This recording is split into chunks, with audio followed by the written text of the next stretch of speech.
રામ રામ ડાયરાને very very good evening. જય માતાજી, જય શ્રી રામ, જય દ્વારકાધીશ. ઇંગ્લિશ વાળું વેલકમ છે તમારું બધાનું પરિવાર આપણા મસ્ત મજાના નવા દિવસના તાજા બ્લોગ વિડીયોમાં.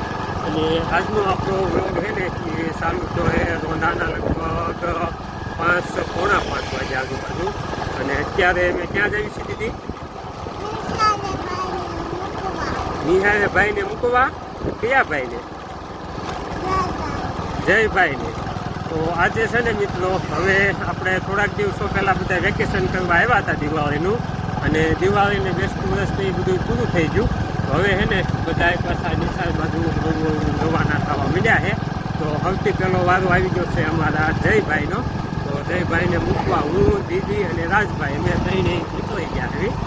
એટલે આજ સાંજ સુધીમાં પૂછવાનું હોય છે. એટલે આપણે તો આગળ કંઈ જવાનું છે નહીં, 10 જણ પૂછવાનું છે.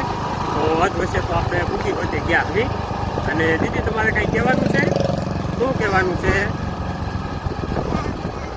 રામ રામ. કાણીથી બોલો.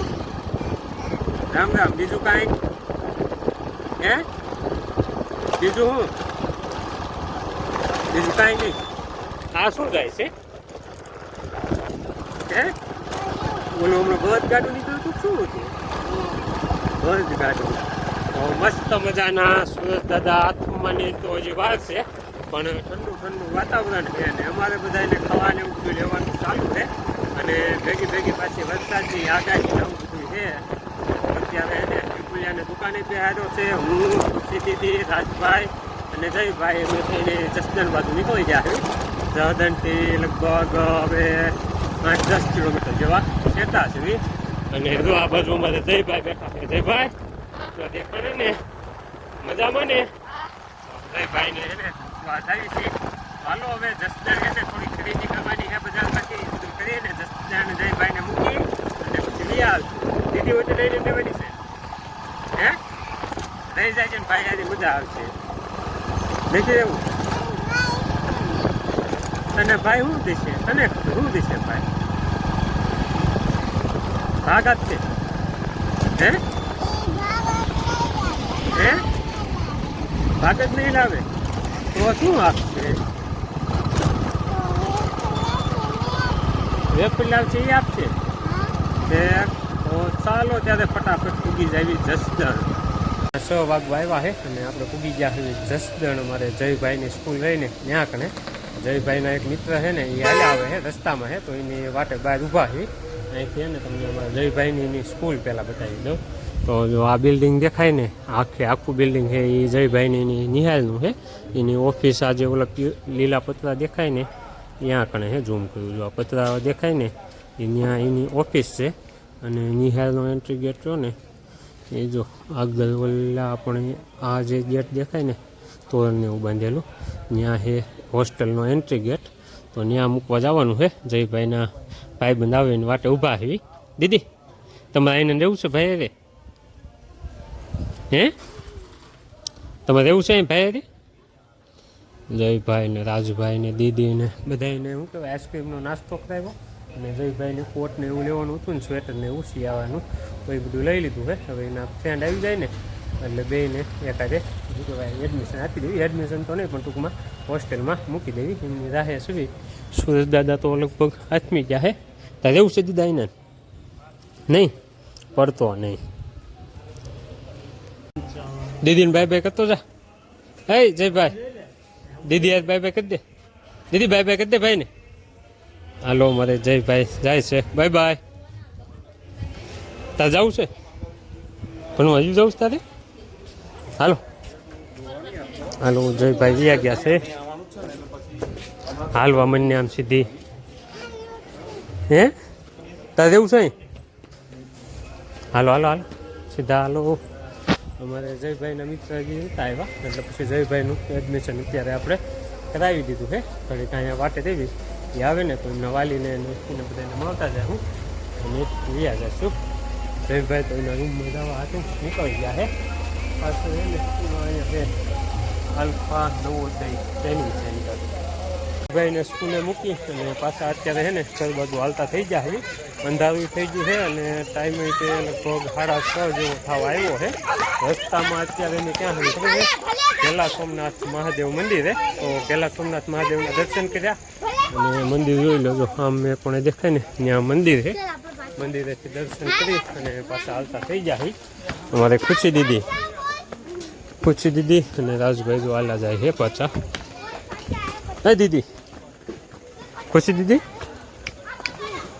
તમારો જયભાઈ ક્યાં ગયો? હે, કોણ મૂકી આવ્યું?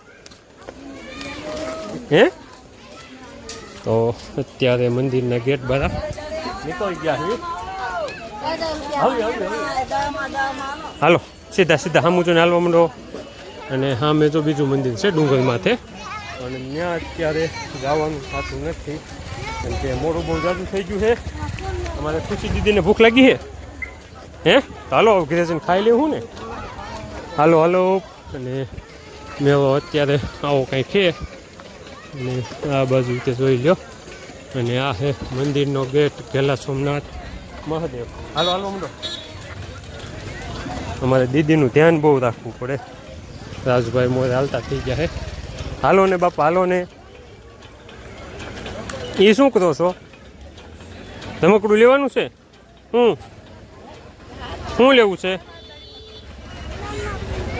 હાલો લઈ દેવી હાલો. ના ભાઈ, એવું જરીએ નથી તમે વિચારો એવું. આમાંથી ઘણાને એવું થાય કે આ ભાઈને વ્લોગ એડિટિંગ કરવામાં ભૂલ થઈ છે કેમ કે કાલ સાંજે તો આપણે આ સોમનાથ મહાદેવ હતા અને અત્યારે પાછા ગાડીમાં બેસીને.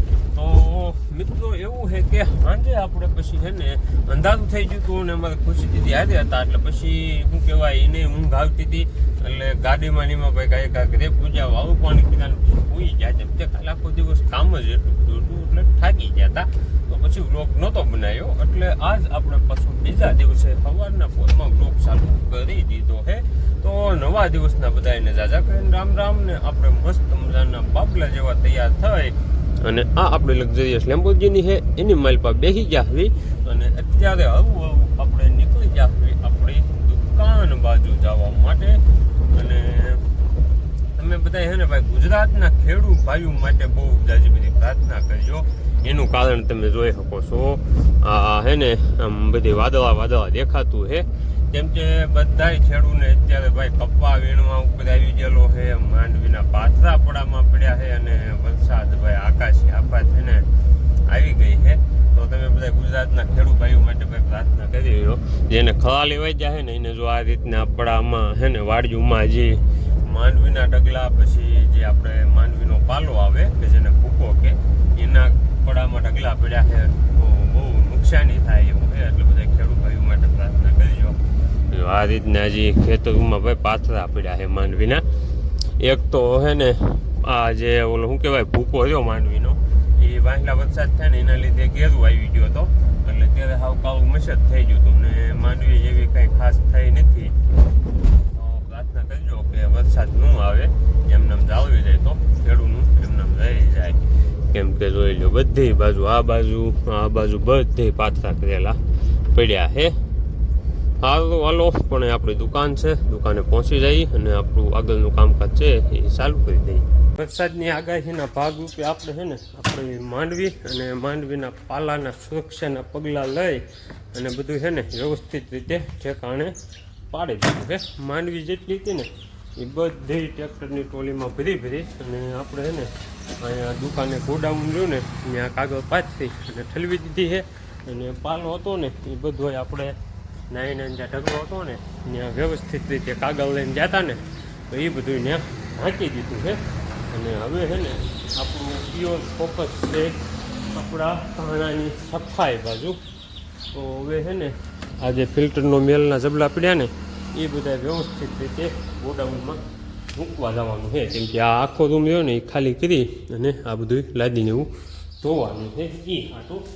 તો હવે છે ને ઈકો જો ને એને પાછો મારી અને વાયેલા ઠાંઠિયામાં બધું ભરી અને નાખી પણ પહેલાં છે ને ઈકો થોડોક સાફ કરવો છે.